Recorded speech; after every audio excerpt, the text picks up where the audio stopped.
Rise, renew, reconnect. Welcome to From the Ashes, a podcast where every episode ignites hope and healing. In today's episode, my guest Basanth Muralikrishnan and I dive into a variety of topics spanning from neurodivergence and mental health to evolving identities as an artist. Basanth is a highly accomplished world-class saxophonist hailing from a family of musicians. I haven't known Basanth for very long, but what struck me about our conversation was Basanth's warm and humble nature and his willingness to not only share his story vulnerably, but to listen earnestly to mine as well. Please enjoy this heartwarming exchange with Basanth Muralikrishnan. Shut the fire in the darkest night, a phoenix burns, it's ready for flight. Shadows may come, try to tear you apart, but you're the flame that ignites. All right, everyone, welcome back to the show. I am your host, Valerie Beck, and I would like to introduce today's honored guest, joining us all the way from Chennai, India. Basanth Muralikrishnan is a saxophonist that hails from a family of musicians. His style of playing incorporates Carnatic, which is Indian classical, Western classical, and jazz. He's a really prolific player who's played at Carnegie Hall, Sydney Opera House, Walt Disney Concert Hall, the 2012 Olympic Games, and other venues. And he's toured with notable artists such as Benny Dial, Sean Roldan, and Steven Devasi. But most importantly, Basanth is a super sweet individual, and I'm really glad for him to be on the show with me today. So welcome, Basanth. Thank you so much for having me. It's really a pleasure, to be here and just share what I have, share what life has been like. Yeah, it's everybody's story is so different, and it's just cool. First of all, to get someone from all the way across the world. You are literally halfway across the globe right now, but with such a colorful background and different experience. So that being said, the first question is more of a personal, curious question. That is, not many people really get drawn to my work, especially when they don't know me. When people do notice what I'm doing, they're usually drawn in for a reason. So my question for you is, what compelled you to connect with me in the first place?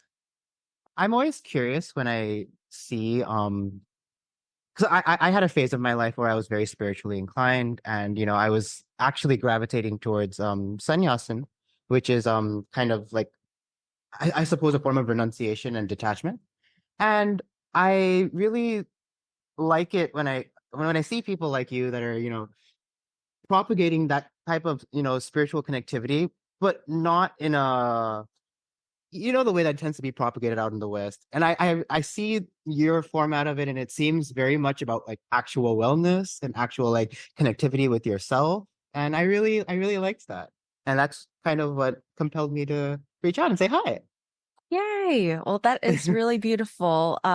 We can dig into that just a little bit, because it's something that I put a lot of effort into doing, and is that, the spiritual journey is such just a individual journey, because it's like every single soul has to find its own way there. Mhm. And I really appreciate what you said about just looking at it not being an external experience, which is sometimes what I feel is propagated in the West. Can you explain a little bit more about what you meant by that?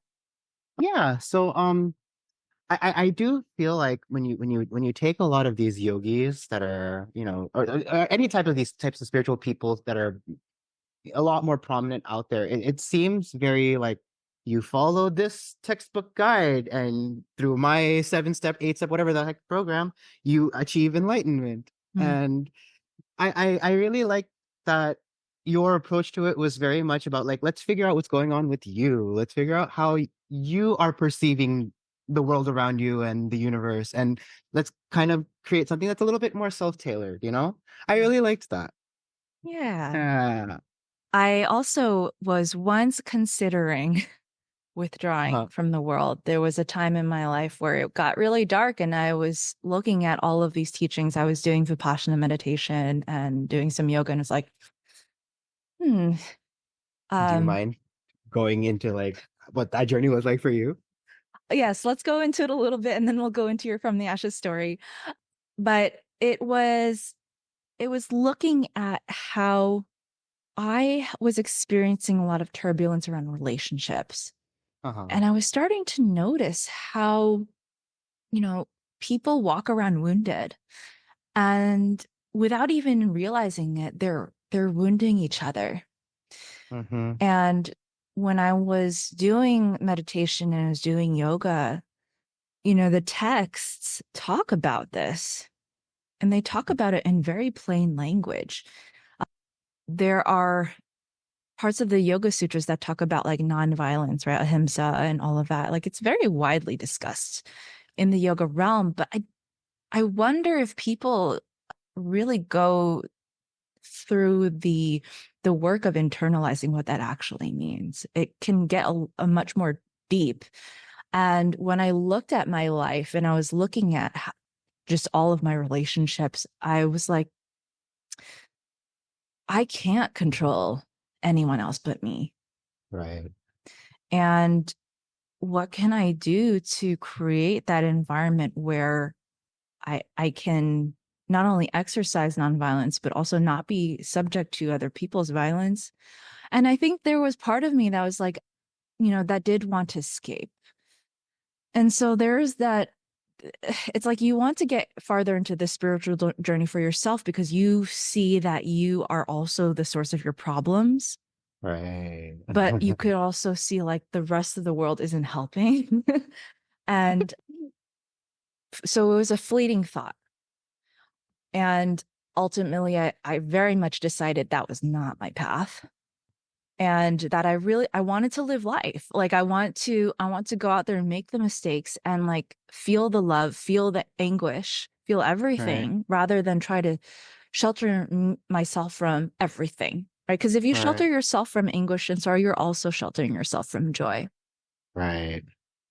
Yeah, I think a lot of people that like, they get into that space where they consider renunciation as an option more often than not, at least from the people in the circles that I've associated with. It seems that there's a lot of it that's just like kind of escapist in nature. Mhm. And then even myself included, when I was in that phase of my life, I had to catch myself and recognize that hey, a lot of these thoughts are you trying to run away from what you've got going on rather than accept and integrate these things as part of your life. So yeah, I really do resonate with what you just said right now because, yeah. And I do feel like if that is the path that is meant for an individual, that it presents itself in a lot more of a peaceful format, you know? Yeah. Hmm. And without going into too much detail in the Ayurveda stuff, I think Ayurveda also teaches us that that is true, that once you have done all the work and once you have done all this, then you can withdraw into a state of reflection and all of that. But Right, the work needs to be done before that happens. for sure. Hmm. Okay. So with all of that said, I would like you to share From the Ashes story. I want you to think about a pivotal moment in your life where you really had to dig deep and question what you know, who you are, and what you believe. All right. So I think a lot, if I have to contextualize it like that, a lot of I would say my rising from the ashes story is still ongoing. Mhm.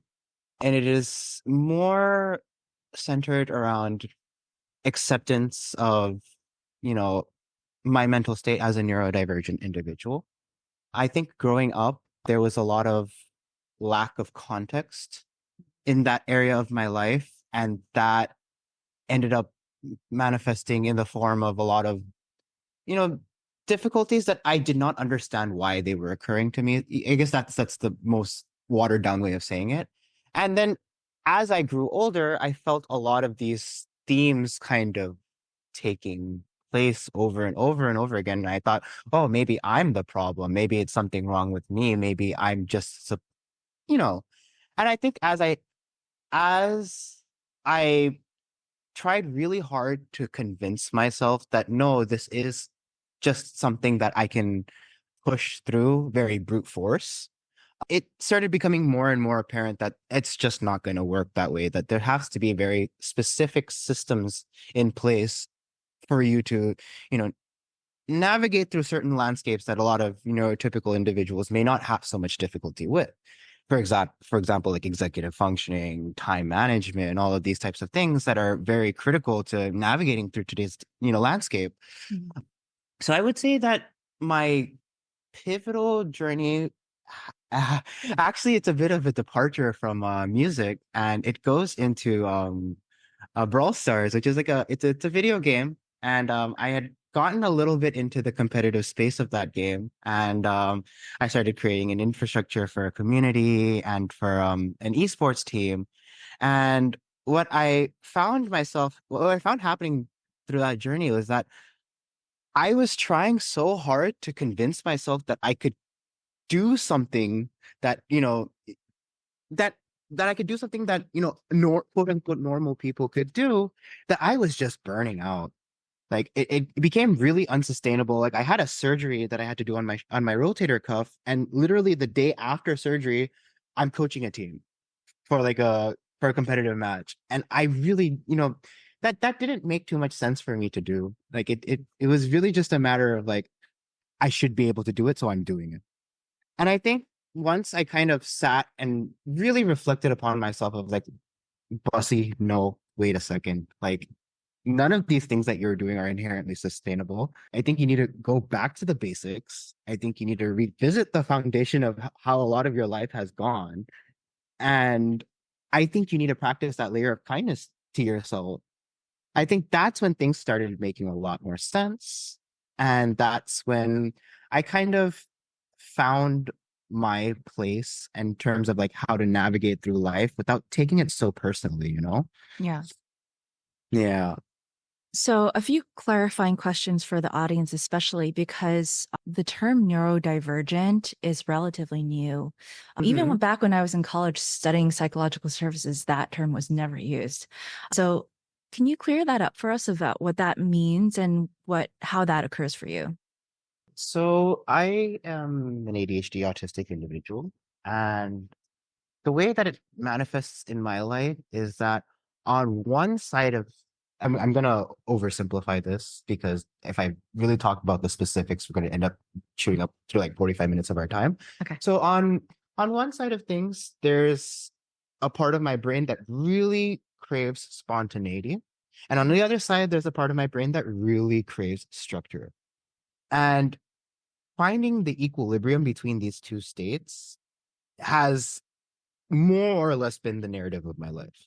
Okay. If I have to like make it very personal and very about myself, you know? Hmm. Right. And I think it was kind of a lot of people, when they think of these things, there's a lot of stigma associated with it. And it becomes, I'll be perfectly honest with you, a lot of people don't like to talk about these things because of these perceived notions and stigmas. So I Hmm. think there in and of itself was one layer of acceptance. It's just like, hey, I'm ready to talk about these things. I'm ready to, accept this as part of my reality. Yeah. That was one defining part of that journey for me, which is still ongoing. Yeah. Hmm. As we go along, because sometimes I get really nerdy and I start to think about Ayurveda as we're talking. If you don't Uh-huh. mind, I'll kind of sprinkle some of that in, especially since Please. you kind of know a little bit of the lingo from Right. what you said before, right? Mm-hmm.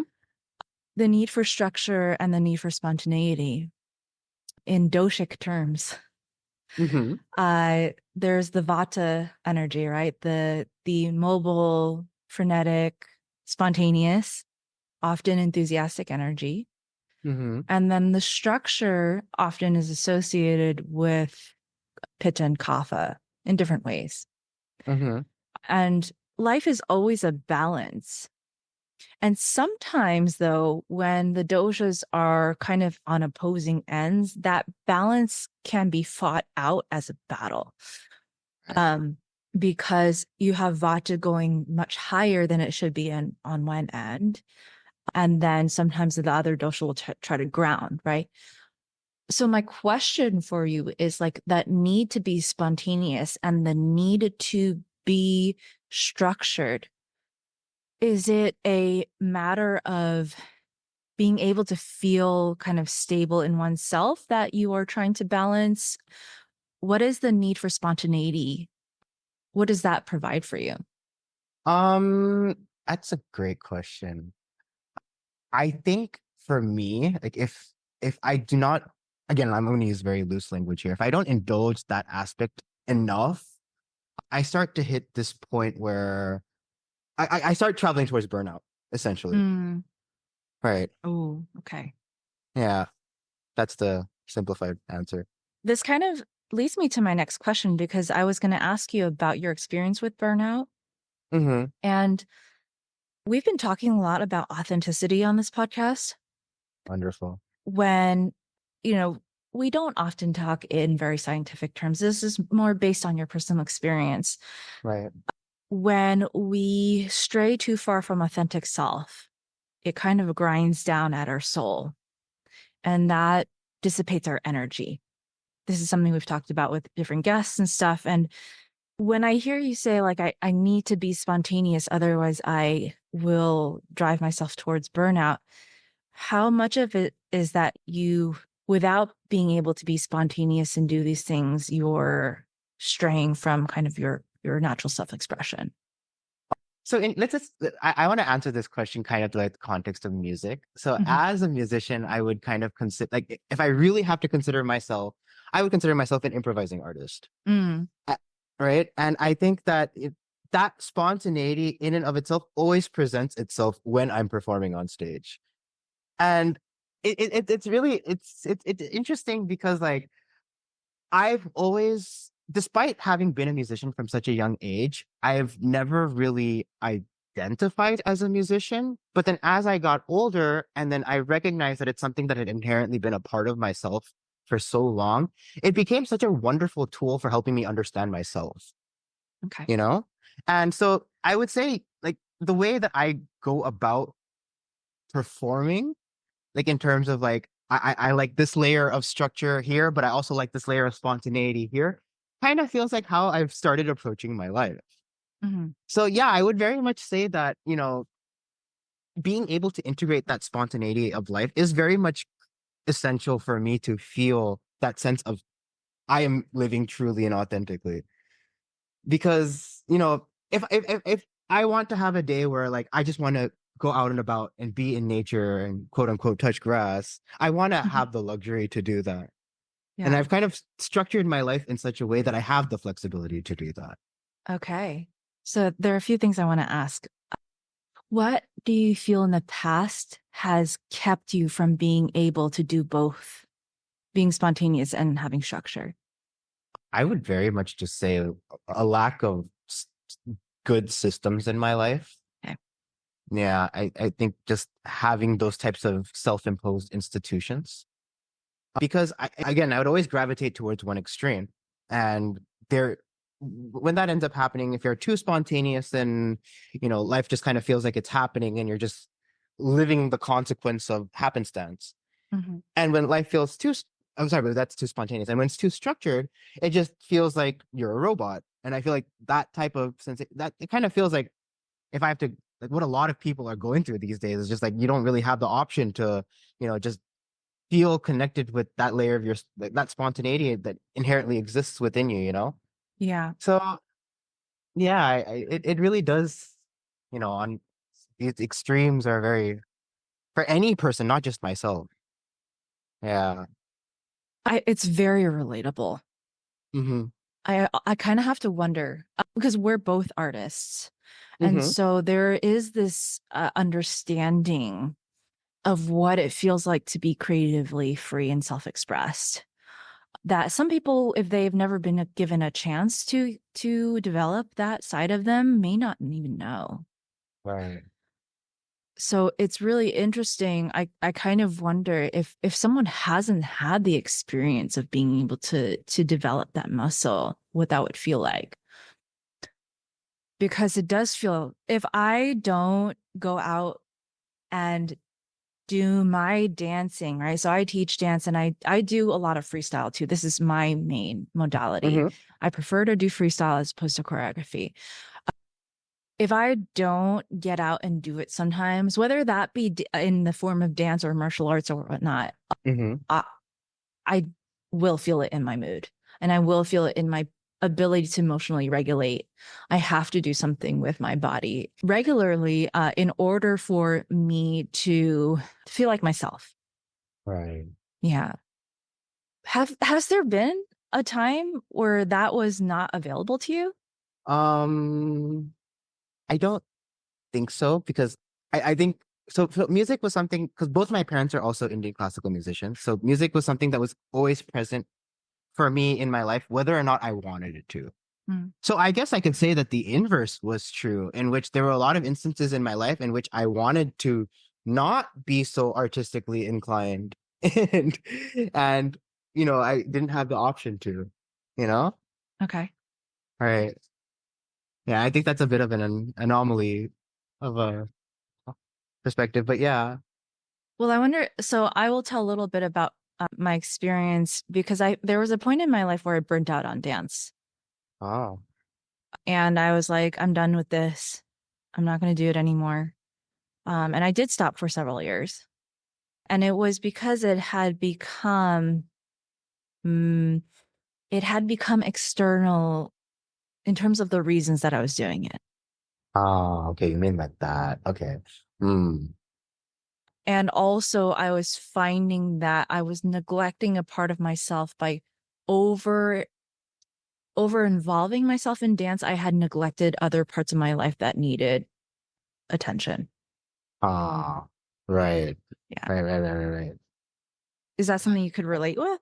Yes, I think that kind of homes in a little bit more. I think this goes back to our conversation about like, when we were talking about renunciation in the beginning, because for me, I was kind of going in the spiritual journey of like Nada yoga, which is like using like sound as like your medium of whatever. And that became when my relationship with music, when I first self-identified with it, but it's also when it became very obsessive, Okay. you know? And I was very convinced on this belief that every permutation and combination of any sound or any can be has already existed in nature long before humans have had anything to do with music or sound, anything like that.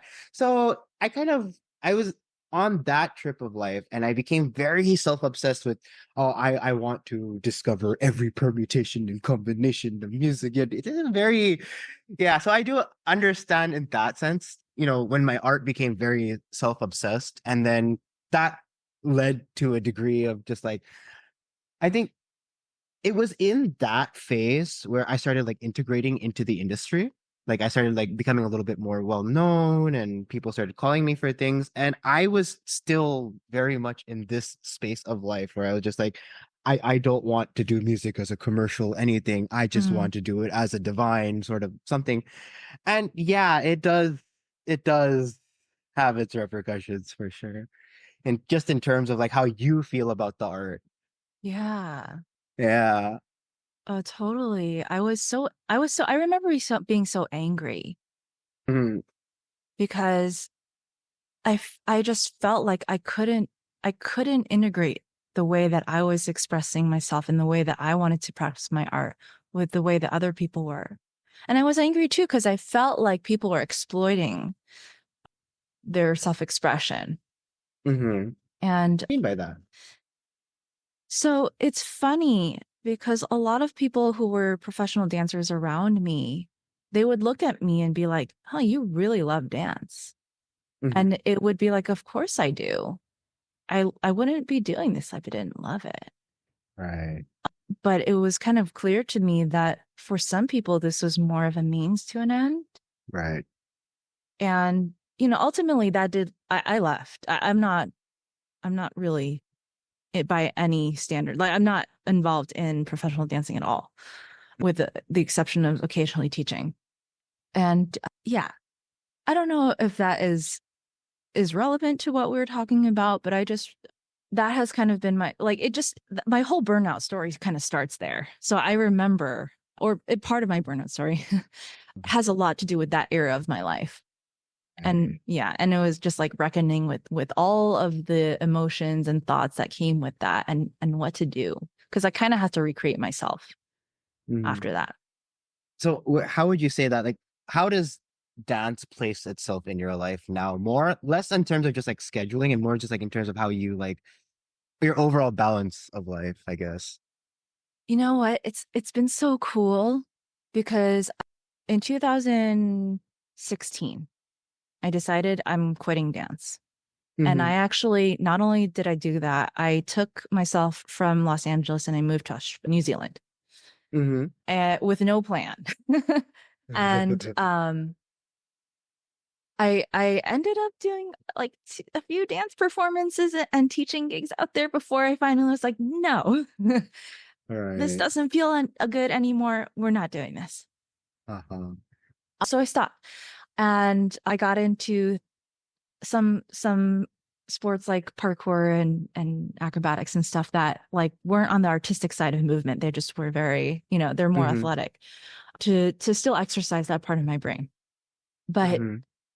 I just left it for a while and I resisted coming back because I think part of me knew I needed the space to figure out how I'm going to be the dancer that I've always wanted to be. Oh, that's wonderful. Okay. Right. Because the dancers that I always have wanted to be doesn't care, honestly, about the form. Uh-huh. I don't care about the names of all of the different types of dances, the techniques, even the history. Like, that's great. These are all things that I respect and I have drawn knowledge from and all of that. But at the end of the day, I want to represent and honor myself. Oh, that's so beautiful. I love that. Yeah. And I like that you know you brought up all these like classifications in the format of art, right? Because having grown up as an Indian classical musician, there's a lot of it that is, very much, things are classified as this, these things have this inherent structure, you cannot deviate from these things. And that in and of itself just it feels so it's like the idea is supposed to be creativity within, a ridiculous amount of structure. Mhm. But sometimes that's just so overwhelming. Sometimes you want to take aspects of that, without being so married to, the bodying institutions, and you just want to make some nice art. Yeah. Sometimes it's just as simple as that. Yeah, sometimes it's just like you want to spray a rainbow here, whatever, and like you put some glitter over here and not have to worry about, well, like, did my master say that I could put the glitter there? But I think that people get really hung up in preserving tradition and culture, and there's value to that, but there's also fear in Yeah. that. We all came from nothing.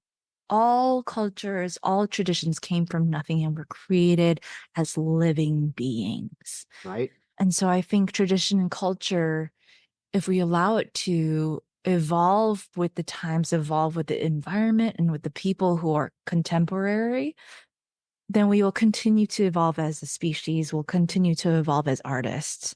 I couldn't have said it any better myself. Beautiful. Oh, I like where this conversation went. And I was that wasn't exactly what I was planning on talking about, but I think it's important and it's like it's such a good opportunity to because we are both artists from different worlds, right? But Hmm. we've come to a place where it really is, rather than being a representation of a fossilized form, Hmm. artists are living, Right.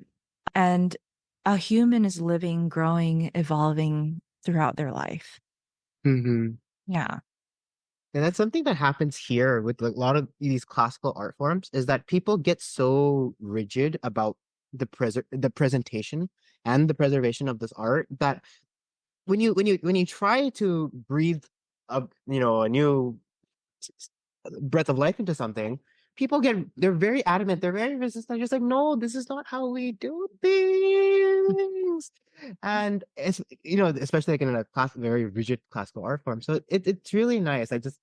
I really like that, you take something like this and you can accept that, art has always gone through the same life cycles as tradition has, in terms of, evolving and in terms of, you know, there's always been someone that's added something to the system that then becomes an inherent part of the system Mhm. as that system evolves, you know? Yeah. Yeah. Yeah. Yeah. Food for Yeah. thought, everyone. Um, Okay. So my next question also has something to do with art mhm. and and you are a world-class artist. You've really traveled around and you've played at these big venues. And yet you have also struggled through, the mental health challenges and you talk about executive functioning and all of that. Mhm. So what helps you keep going now as a world-class artist? What are those systems of support that you've put in place for yourself? So it's a lot of these are very simple things because like for example when I'm traveling a lot sometimes it becomes really difficult to like find that sense of like oh I'm rooted, I'm grounded, I have a routine because it just feels like go go go go go something or the other is happening and you're just it just feels so out of your control that eventually that you just kind of resign to that force. And I think for me, it's always the big part of it is just like, okay, when you come back home, these are the things that need to be done no matter what. It's the very basic things that, that most people would not put too much thought into, but just due to the nature of my work and to the nature of my mental space, it becomes things that I have to very actively prioritize, And even something as simple as like, you know, waking up in the morning and fixing your bed. That in itself was one very that took me like 2 years to like really nail down. Mhm. 2 years of like active, continuous thought for it to become a routine. You're not the first person to tell me a story like that. So, as someone who has practiced Ayurveda for a few years now and have seen clients and all of that, this is a huge part regulating of Mhm. self-regulating. I've had a lot of people come to me who tell me like it takes all the energy in the world for them to get ready for bed, or it takes them all of their will to brush their teeth. Right. I don't think it's so hard for the rest of the world to empathize with this. Right. I think we need to be aware that this is a thing Mm. because so many more people are affected by that. And the nature of society today is to very much value productivity and efficiency Oh and like, yes. yeah. And it's like you're just expected to be on your A game all the time. Hmm. People don't realize that when you're burnt out and the burnout takes years, sometimes like a decade, or more, to fall into a place where you start to really notice it. Hmm.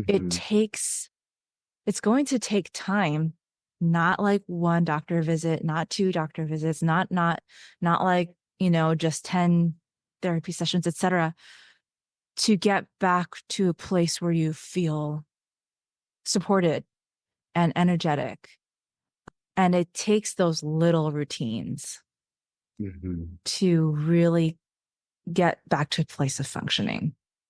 Yeah. That one hit home. And I always try to tell people, like, really be patient with yourself and be forgiving to yourself. Hmm. And, just because like you can't get out of bed today doesn't mean that there's something wrong with you. Right. So I actually have a tattoo on my arm, which serves as my reminder to practice a lot of these things. It's number one as a reminder to, be really kind and forgiving to yourself, but at the same time to not be complacent. Hmm. So it's just three question marks. There's no like the symbolism behind it is very highly contextual, so I'm not going to go into all of that. But every time I look at this, everything that you said rings true in my head. Yeah, I just felt like sharing that with you. I love that three question marks. Yeah. So it's really interesting because I've heard several thought leaders use this. And a while back, I was having a rough time in life and I was reading Conversations with God. by Neil Donald Walsh. Have you heard of that book? I am not. I'm looking it up right now. Okay. I highly recommend it. I read through pretty much the entire series, and it was like reading through it was very meditative. Mm-hmm. And it kind of put me into this space where it's almost like my consciousness was able to open up.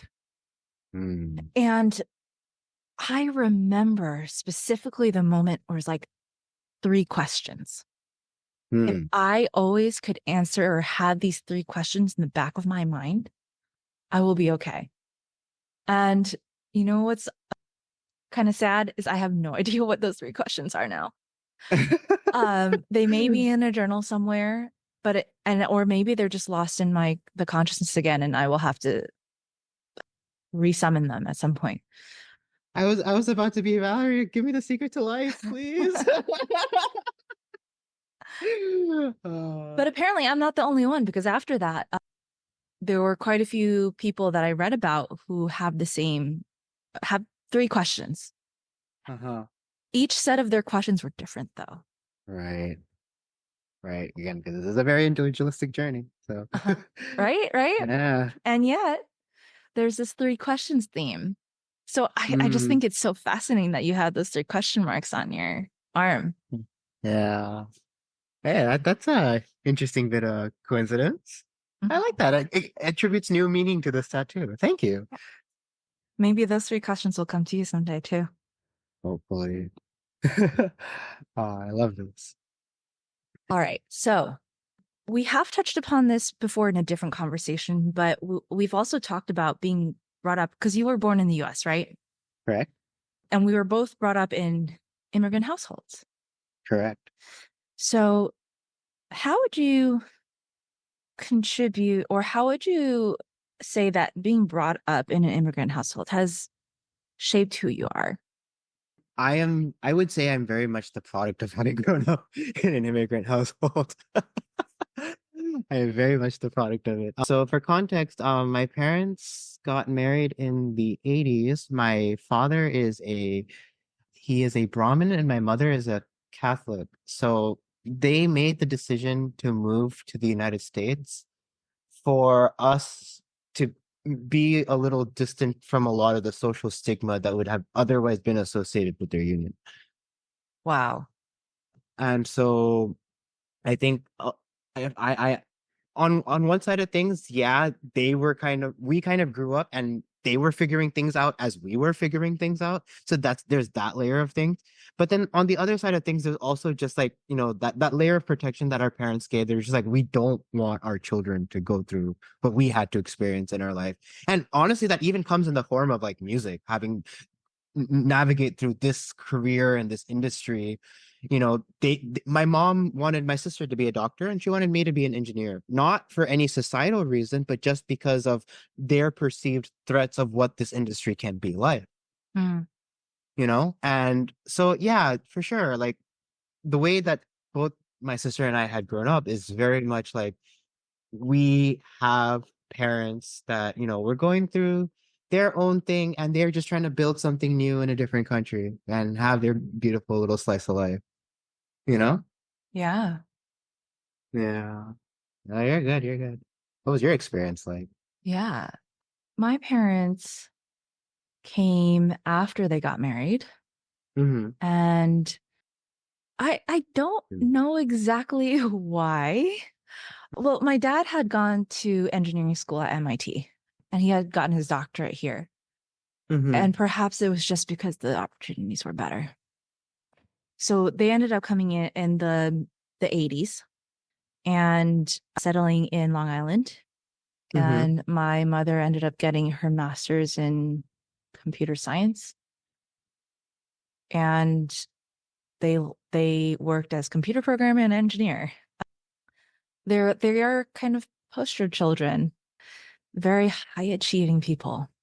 They both went to the top school in Taiwan. Mm-hmm. And so having a high standard of performance was not a question. Right. It was an expectation. That was not even verbally said. Right. I think I internalized before I even had language. It's because it's funny because I think my parents really did want me to find out my own path in a way. They Uh-huh. actually weren't that pushy, and that's rare for immigrant parents. Mm-hmm. Mm-hmm. Um, and there was some real high faith in the American education system and society. So I can't say that my experience was typical. It was it and the more I talk to different people, it's like everyone has different experiences, right? And it's a mixture of circumstances. It could be like your race, your immigrant status. It could be like what city you grew Right. up in and all of that. So it's all a Right. mix. But I think because of the combination of of like my upbringing and the circumstances of United States growing up, right? I Mm-hmm. was I was in ninth grade when the Twin Towers were hit, Uh-huh. and I was in New York. I was living on Long Island. So I think that those combined experiences, it was like I had a very innocent and very like rosy childhood Mm-hmm. because my parents put so much work into making sure that we had that, and so much faith that like that hard work would carry through to me Mm. and my sister. And to an extent I think it would have, except that there was a little bit of the shattering of that glass Mm-hmm. because just of history of where we were and what was happening. Right. Yeah. Hmm. I was gonna ask you, like, this is a question I like to ask a lot of children of immigrants is, do you feel like are you the older or younger sibling by chance? Older. Would you say that there was a difference in how your parents approached you versus your sister? I don't think so. Are you older or Because younger? I asked this question because there was a very big difference with how my parents approached my sister versus how they approached me.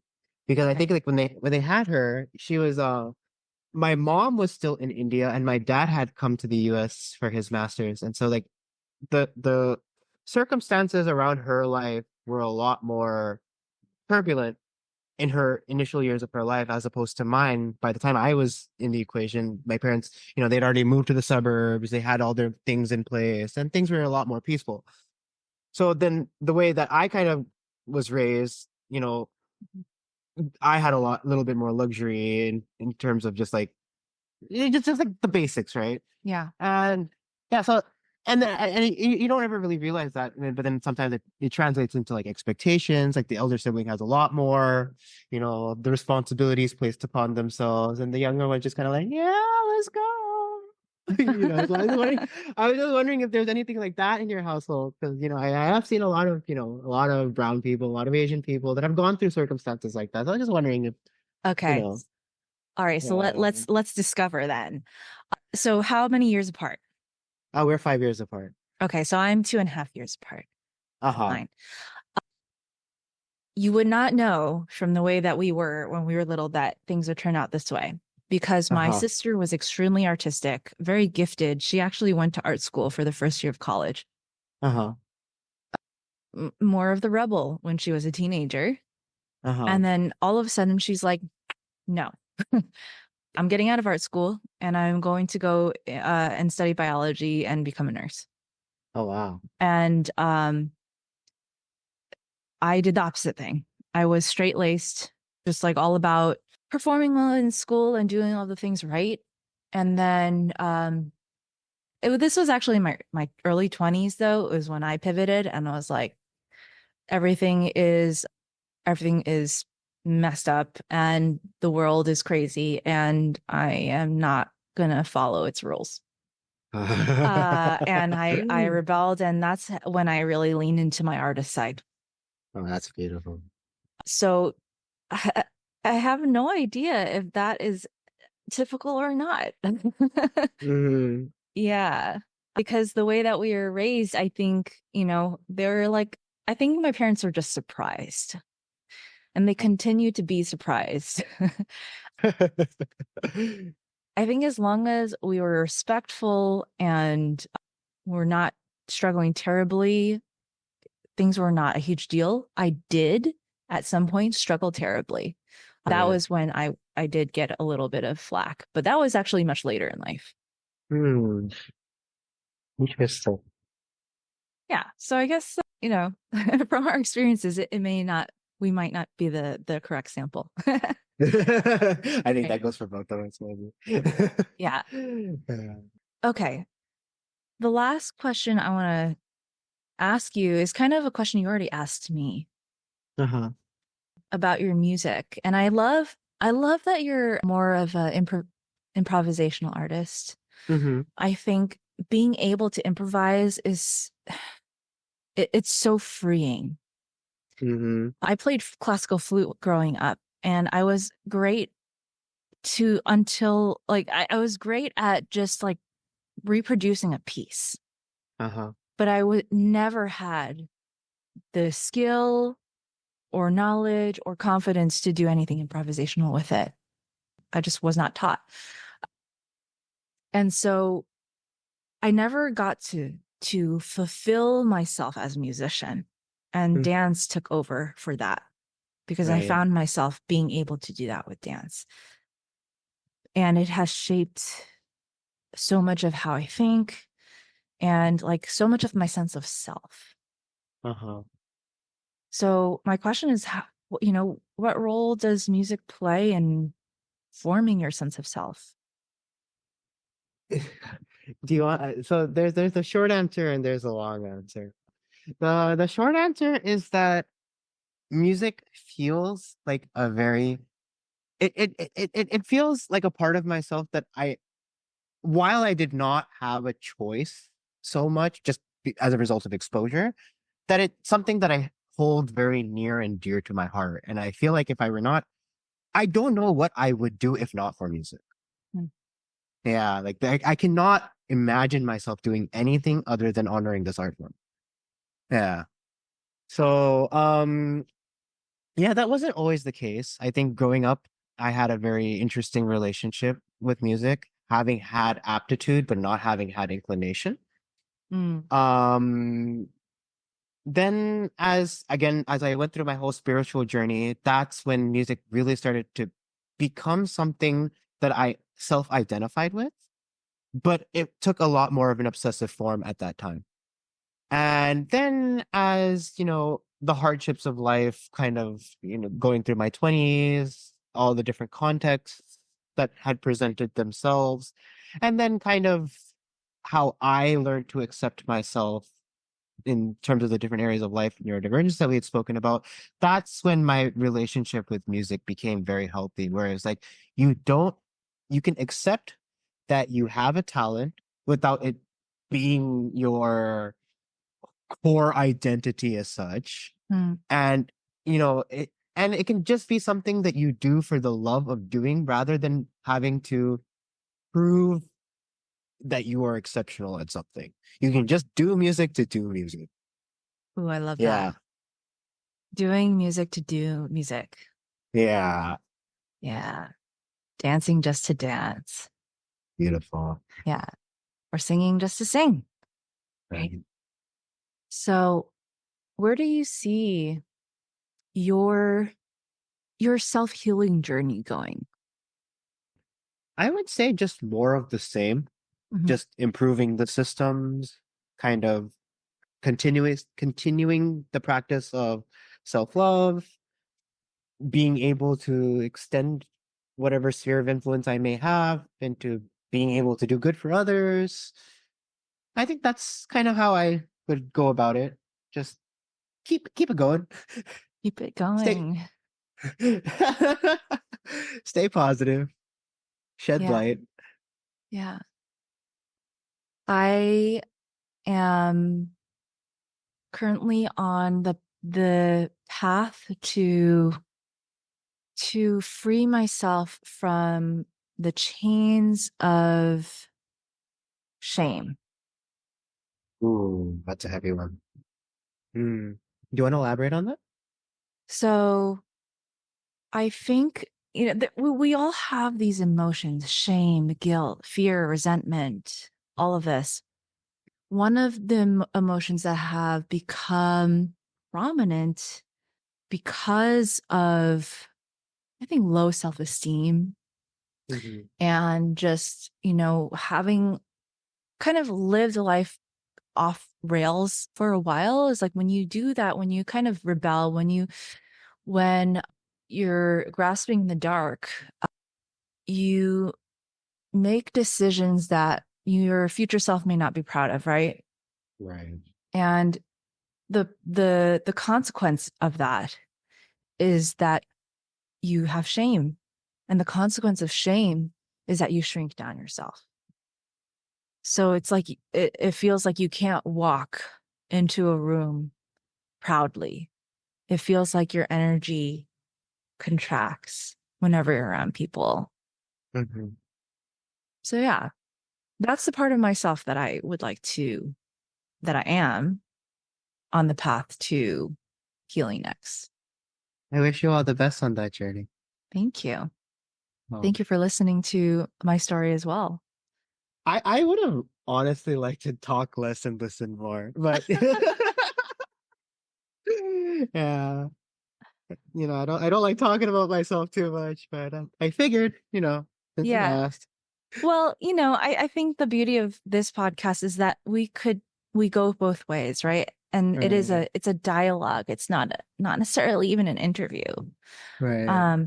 And I get a lot of people who do kind of just want to tell their own story, but it is just so cool to see that people of different paths can still share very human experiences and honor those. So that's beautiful. Yeah, thank you for honestly like providing us the space to do that and to connect on a deeper level. Thank you so much. This really warmed my heart. I don't know how. I don't know, but I'm touched. That's all I can say. I am very, very touched. I am very happy to have shared this experience with you and whoever may be listening. Yeah, this is very wholesome, very close to my heart. All right. Well, I'm going to close off by saying thank you, everyone, for tuning in. You could find out a little bit more about Basanth's amazing background and accomplishments in the show notes. And if you're looking for some of his saxophone clips, they are also out there. So I will make sure to link some of those so you could check it out because he's super cool at the saxophone. All right. Thank you, everyone, and have a good night.